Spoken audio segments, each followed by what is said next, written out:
Hi everyone, I'm GREYMOND. Today I wanted to talk to you about social anxiety and OCD. That's a topic that comes up a lot in sessions. I think most people with OCD experience it to some level. Um, Basically, when you have OCD and when you've been having it for a while, you've been beat down by it for a while, you know, and a lot of the times been more isolated. It's hard to go back to social situations. Even if the person is not isolated in the physical sense, they are isolated in a mental sense. So they might be at a get together, but they're not talking, or they're afraid to, and that's how social anxiety develops. Now, people who have OCD a lot of the times are anxious people and shy people and sensitive people from the get-go. Not always shy and like not outgoing, but a lot of the time, I would say. So if that's in your nature also, then that makes it even more of an issue, as you know, as you get OCD and after the recovery, right? So my point is that you have to practice doing exposures with the social anxiety the same way that you practice it with OCD. It's not different. Just the same way as you would do ERP if you're afraid to touch a door handle because you're afraid it might be dirty or there might be something on it.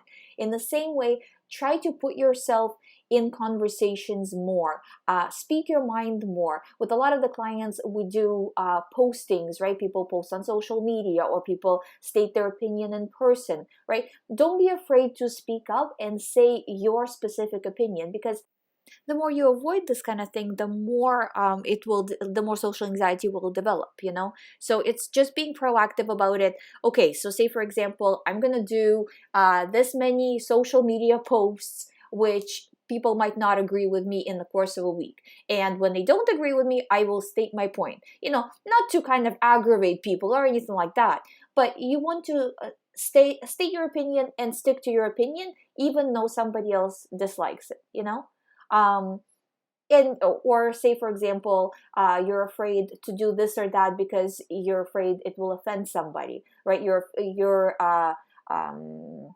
afraid to cancel plans. You're afraid to wear certain clothes, or like support certain parties. I don't know, like just different situations, right? That come up. The more you are following this, right, the worse it will get. And it's not really, this is not really social anxiety, but it kind of is in the same sense, because it starts to develop into social anxiety where I feel awkward, people won't like me, people will, they'll make fun of me and all of this kind of stuff. And the more you analyze this, the more it gets worse. The other thing is, when you are in the situation and you feel like if you talk, you'll say something that doesn't make sense or whatever, right? Say it anyway, right? So it's just like, don't allow yourself, the more you get into your mind and the more you start analyzing everything you say, the worse it will come out, right? So just say things as they come up. If you do happen to offend somebody and they say something, then the only thing you can do is apologize, right?